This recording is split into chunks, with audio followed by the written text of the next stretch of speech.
I remember getting the UC Berkeley one, and I was in the computer lab at school, and I was just sitting there, at like 4 p.m., waiting until 4:01 when the decision came out, just sitting there, like, tapping the button.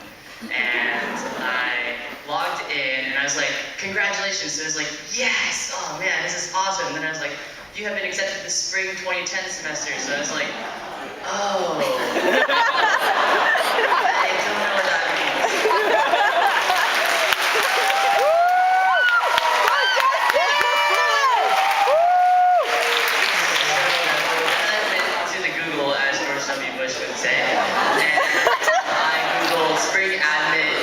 UC Berkeley, and of course the first thing that pops up is College Confidential. So I click on it, and I read, all like 70 pages of it, going through it, just like reading all the little tidbits of what people have to say. And I learned all about FPF, all about spring admits, and how there's really no difference between a spring admit and a fall admit.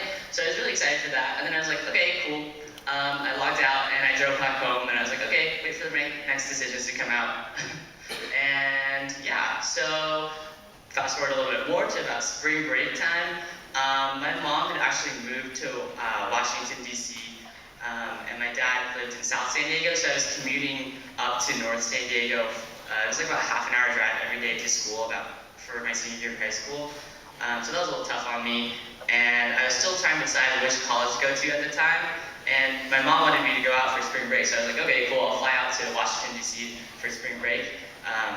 Because I was also checking out George Washington University at the time, so I was debating between UC Berkeley, UCLA, like most people, and George Washington University in Washington, D.C., because it is in the nation's capital, and that's pretty cool.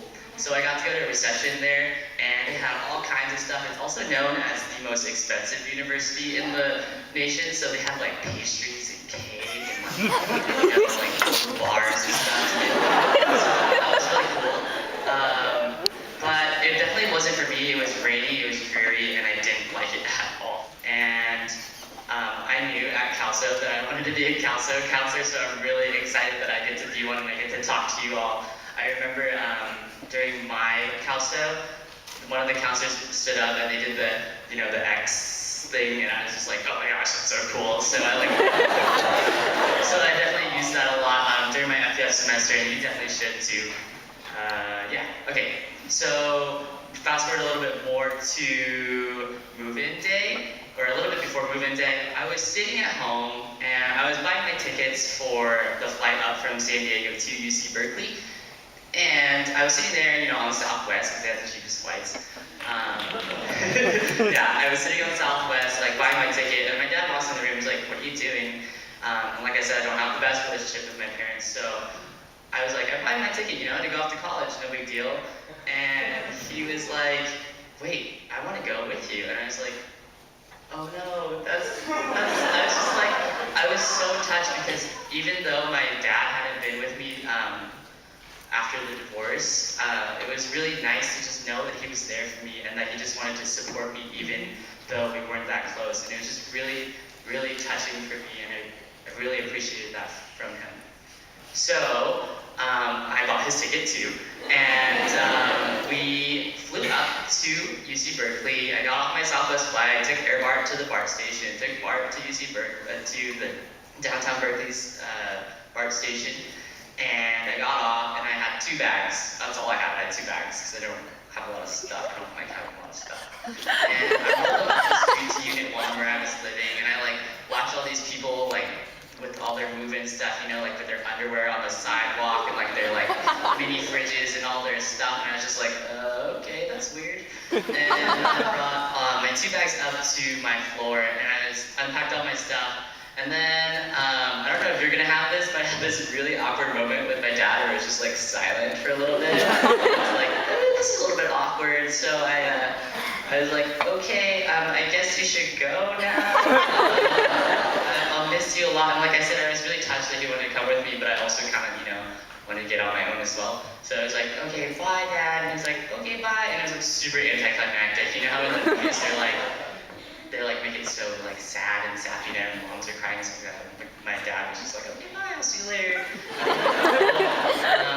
Yeah, so after that, I walked down, the hallway to go visit all my floor mates and kind of check them out and see if I liked them. And it's not that I didn't like them, I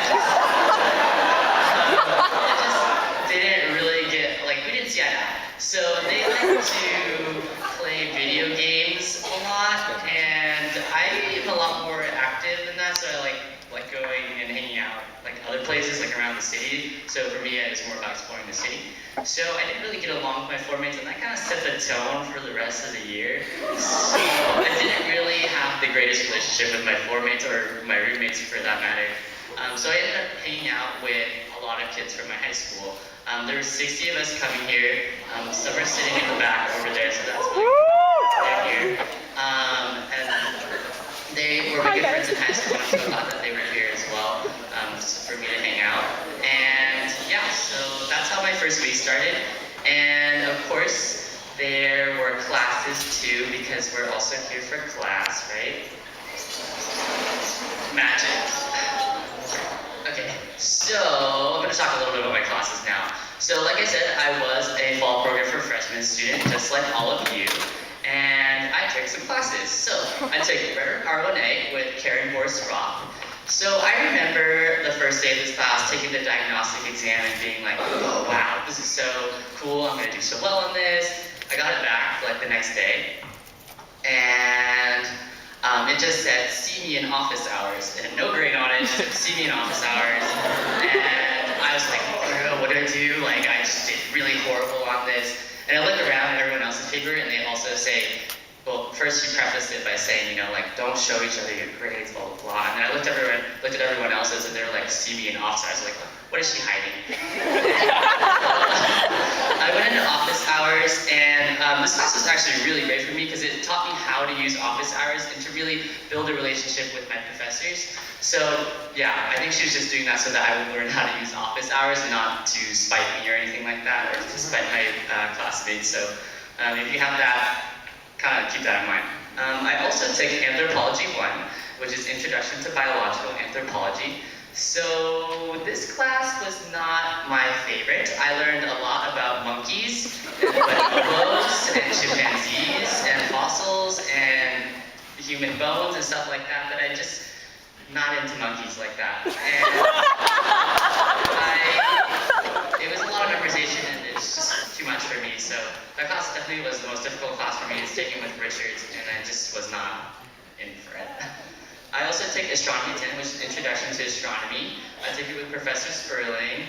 I don't know if any of you signed up for that class. I mean, the lectures were not that interesting. They were about stars and white dwarfs and red dwarfs and all those different types of stars and dwarfs.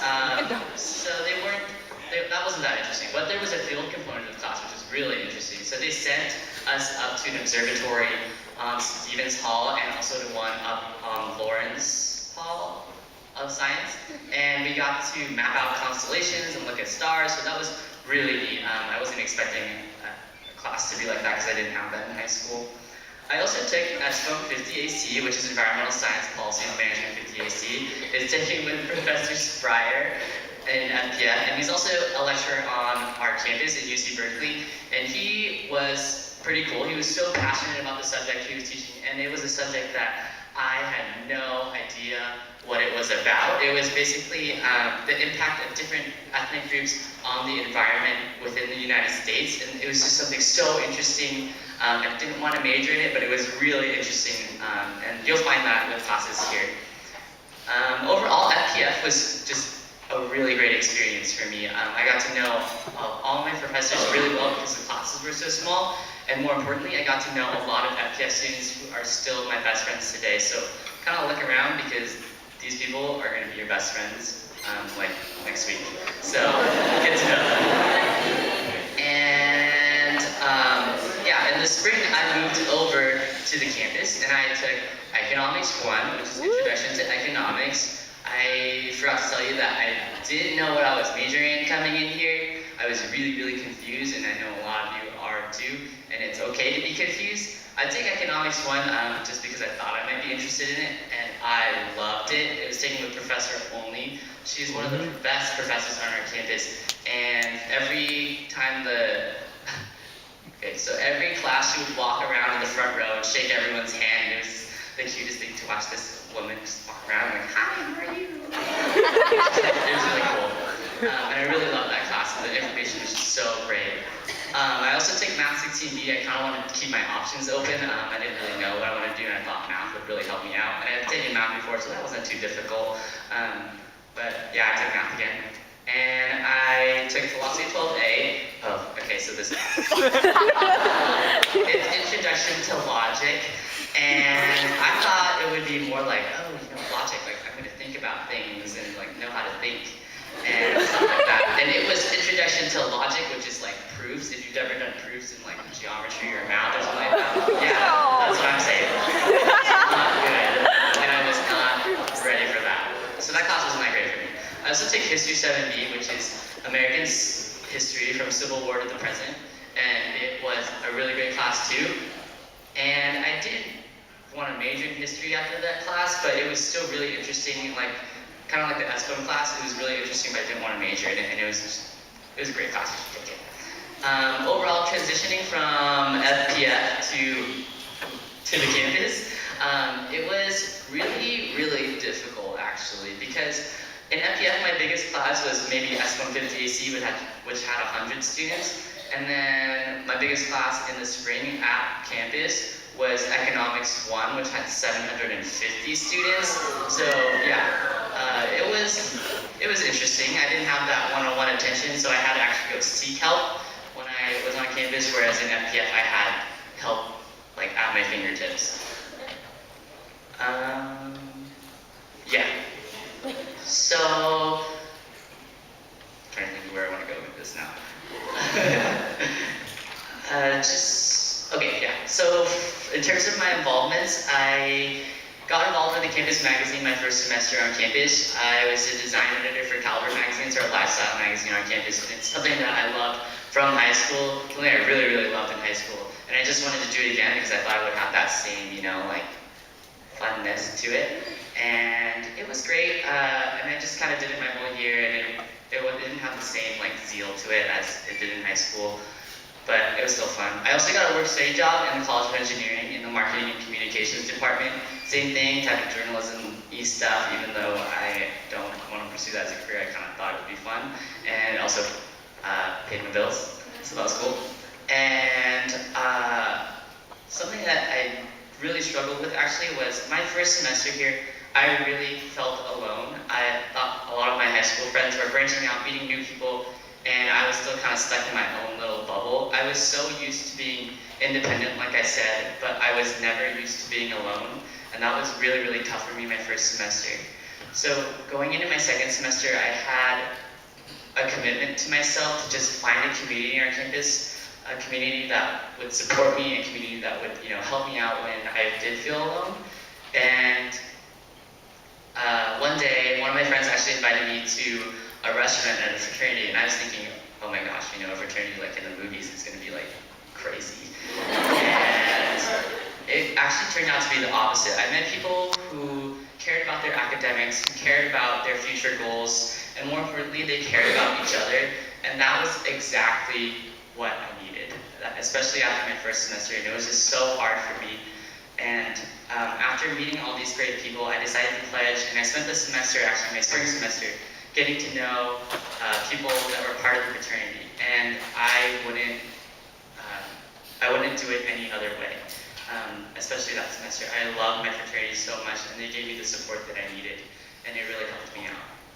So with that, I just want to offer you one piece of advice, and that is to find a community on campus. It's really important that you find a community, whether it be your floor mates, whether it be classmates in FPF, or it's a fraternity like me, which I didn't plan on doing. It's really important that you find a community and you find your space on this campus with people that support you. And yeah, that concludes my first year experience.